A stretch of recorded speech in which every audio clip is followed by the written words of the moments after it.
las elecciones en Honduras que se llevarán a cabo el domingo 30 de noviembre, y nos comunicaremos en Tegucigalpa, Honduras, con los colegas periodistas Telma Mejía, coordinadora de noticias de la cadena Televicentro de Canal 5, y Óscar Estrada, director de Más Conscientes de ICN, para hablar sobre la recta final de las elecciones en Honduras, que se puede esperar el 30 de noviembre, de los resultados y, por el otro lado, de la forma en que se van a hacer el conteo de los votos.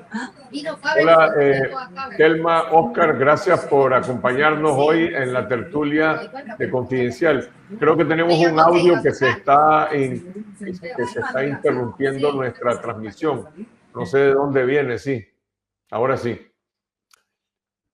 Bueno, hola Óscar, hola Telma, gracias por tener nuevamente sus comentarios sobre estas elecciones que generan interés en Nicaragua por los resultados, por lo que puede ocurrir y sobre todo porque hasta ahora el régimen de Honduras ha sido pues uno de los pocos aliados que tiene la dictadura Ortega Murillo y los gobiernos de China, de Cuba y Venezuela en América Latina.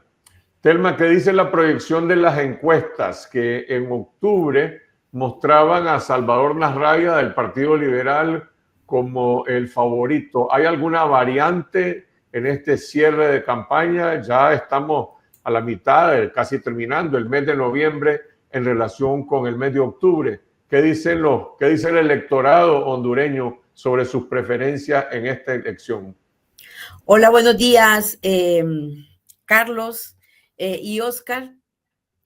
Bueno, primero decirte que vamos a elecciones el 30, ya parece que hoy sí vamos a elecciones. Ya ayer empezaron a salir las primeras maletas electorales para los puntos más remotos del país. Unas elecciones que creo que van a ser las más vigiladas, con mucha observación internacional y nacional, pero también vigiladas también por la ciudadanía, aparte de los observadores.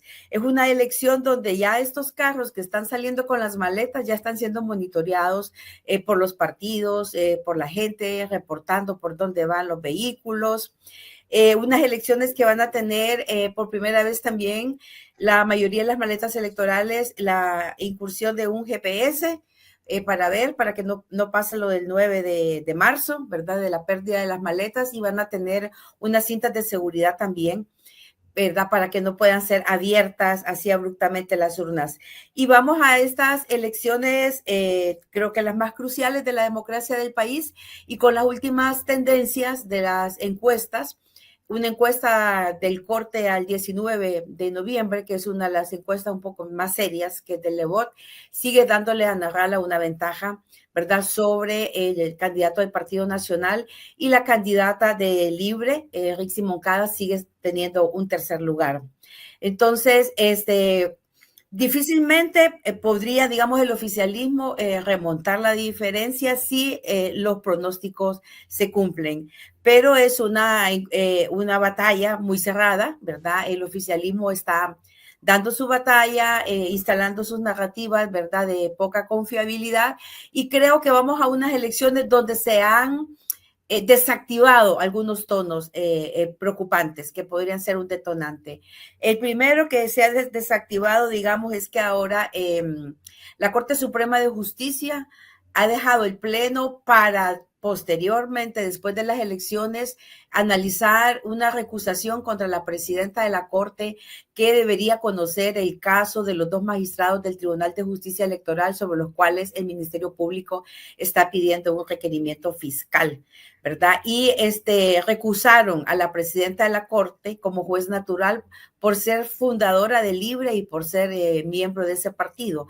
El Pleno de la Corte va a resolver si nombra a otro juez natural u otra corte, y eso se supone que lo hará después de las elecciones. Pero vamos a lo que decía Telma, de que la competencia es más cerrada. ¿Cómo son las diferencias hoy entre Nasralla, Asfura y Rixi Moncada? Es decir, ¿las tendencias están por encima del margen de error o podría darse una competencia en el cierre final de esta elección entre los dos candidatos que están en primero y segundo lugar? Narrala va con una diferencia sobre Papi de 5 o 6 puntos, ¿verdad? Y sobre Rixi mucho más, ¿verdad? Entonces, la gran contienda, si las proyecciones de las encuestas se dan, va a ser entre Narrala y Papi, ¿verdad? La orden, o sea, entre Tito Asfura.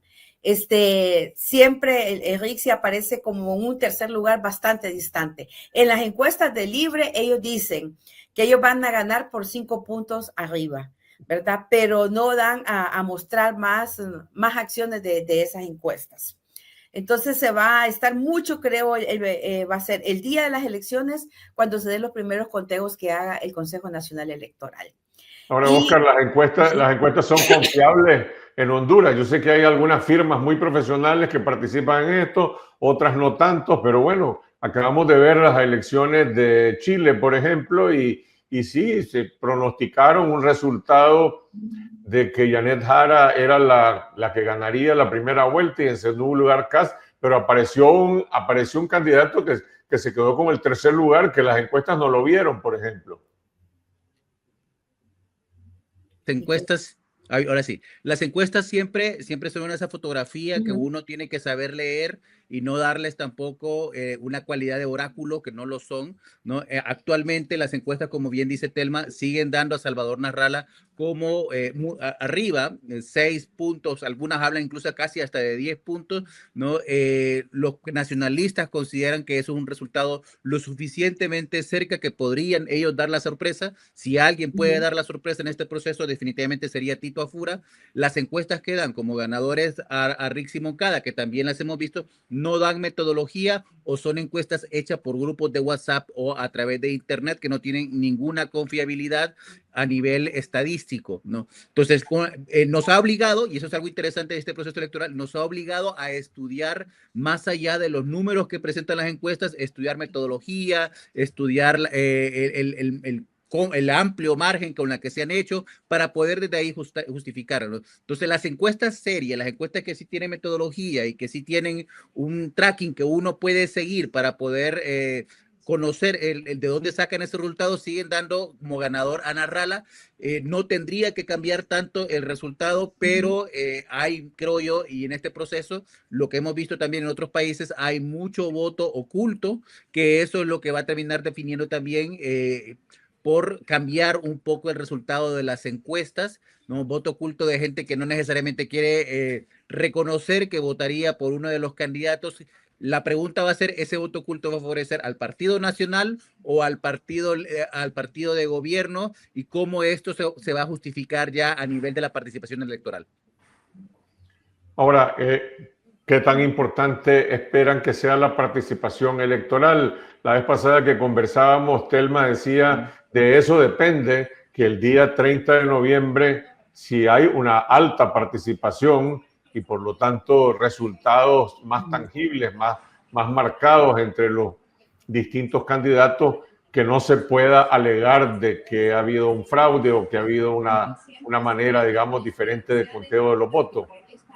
Bueno, hasta ahora las encuestas revelan que va a haber una participación superior al 62%. Y de este 62%, dicen, un 40% está decidido a votar por Narrala. Esa es como la tendencia que hay. Y el llamado que se piensa hacer, porque ya la otra semana entramos al silencio electoral, es las campañas a llamar a la gente a un voto masivo, ¿verdad? A terminar de encantar a ese 17% que todavía está indeciso.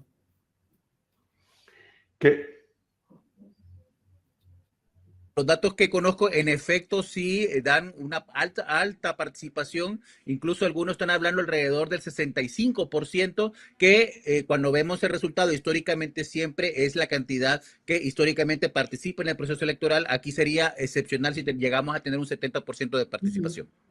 ¿Cuál ha sido el eje del debate electoral, si es que ha habido algún debate electoral entre estos tres candidatos o los mensajes que ellos le plantean al electorado hondureño? Es decir, si se puede, decían ustedes que esta es una de las elecciones más importantes de la democracia en Honduras. Bueno, en qué radica su importancia y cuál es el planteamiento principal que se está discutiendo en esta elección.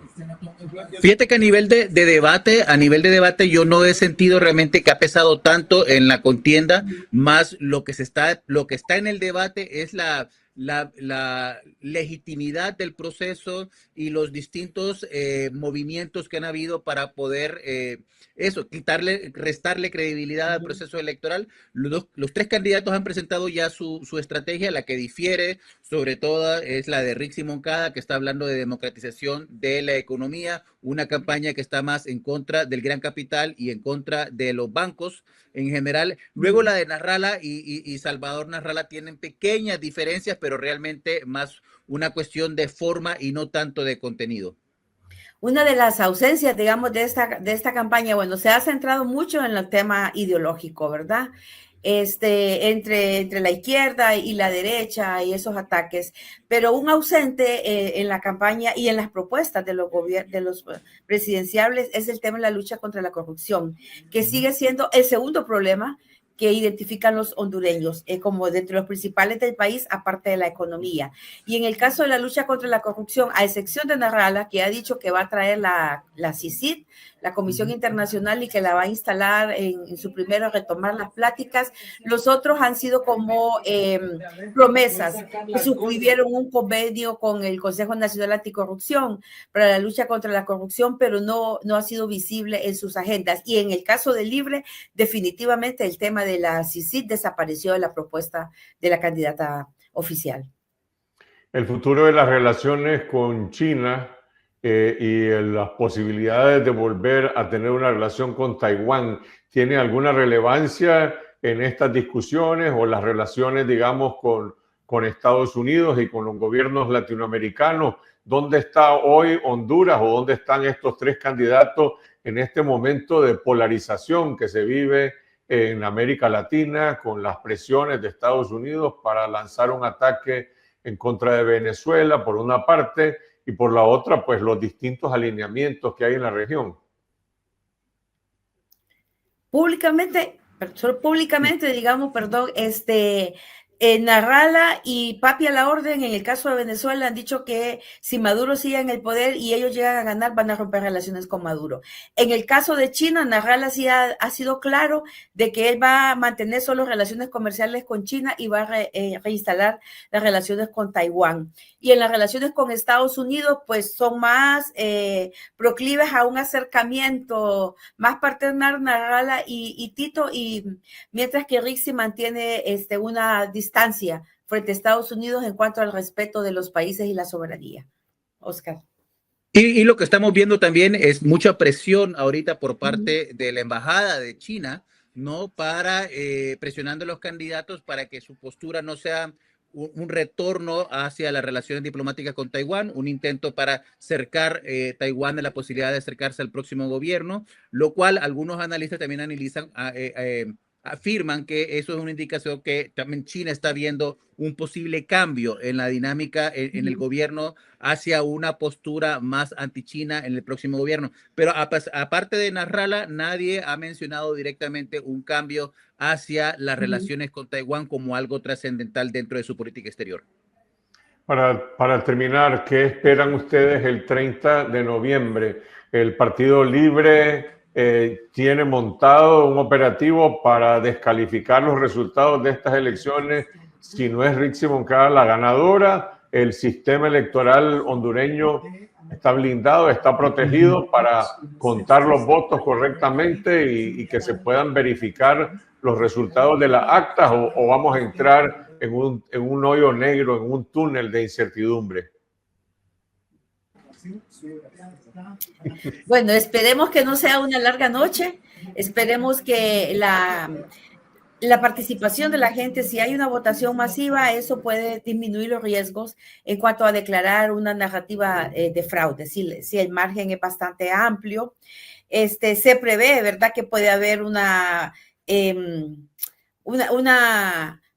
ruidos, digamos, postelectorales, ¿verdad? El partido en el poder no está dispuesto a perder el poder así nomás. Se habla de negociaciones ocultas para tratar de mantener un control en el Congreso, porque la tendencia también en las encuestas es que podrían recibir el oficialismo un fuerte revés en los diputados, ¿verdad? Entonces se habla de negociaciones ocultas para tratar de tener libre un número decente de diputados que pudieran generarles a ellos un equilibrio. Creo que esa es la otra gran batalla sórdida que se está dando, que no conocemos, y es la lucha por el control del Congreso.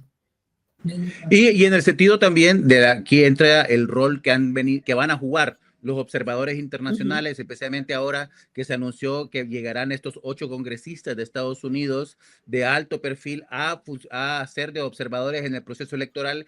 Creemos que eso va realmente a desmotivar cualquier intento de alterar el resultado, ya sea a nivel de las Fuerzas Armadas o a nivel del gobierno o de cualquier otro grupo o sector de la población que quiera alterar el proceso electoral, porque eso pondría en riesgo la legitimidad del próximo gobierno con un costo muy grande para el país y para quien sea que gane esa presidencia. Entonces, yo soy bastante optimista. Yo creo que realmente ha habido mucha tensión, ha sido un proceso bastante cargado de calificativos y de tensiones en general, pero creo que estamos llegando a un proceso donde ya eso se está diluyendo y existe la posibilidad de que sea un proceso sí con tropiezos normales para un proceso electoral que además surgió con tropiezos, pero no al punto de cambiar el resultado de una manera trascendental. ¿El poder militar tiene alguna presencia en este proceso? ¿Tiene algún rol institucional? ¿Está sometido a la autoridad electoral?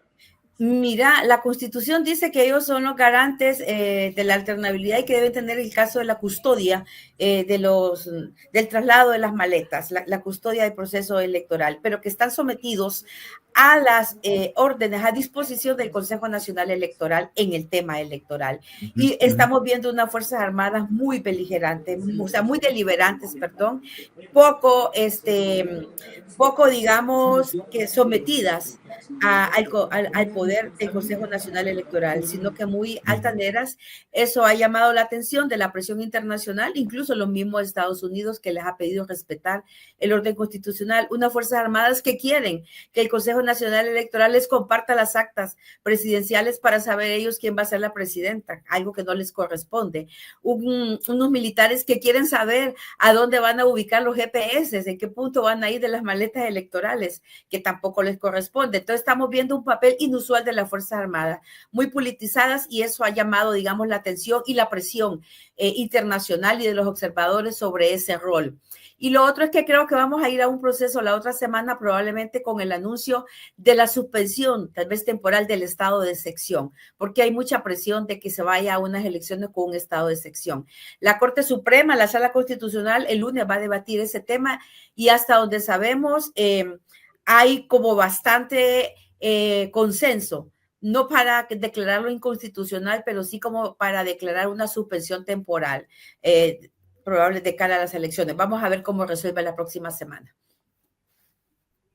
Y además, presión social, la presión que ha habido por parte de la sociedad civil y los medios de comunicación y la comunidad internacional en general, ha hecho retroceder algunos proyectos que ya venían en camino, como el mismo ascenso de oficiales de las Fuerzas Armadas y de la Policía desde la Comisión Permanente, algo que no tienen ninguna atribución jurídica para poder hacerlo, ¿no? Las Fuerzas Armadas cambia su cabeza el próximo 15 de diciembre, y esto es uno de los elementos que también entran ya en la ecuación. Seguramente quien venga a tomar control de las Fuerzas Armadas a partir del 15 de diciembre no va a querer cargar con unas Fuerzas Armadas desprestigiadas y un momento de crisis de imagen que podría llevarles también su participación equivocada dentro de un proceso electoral el próximo 30 de noviembre.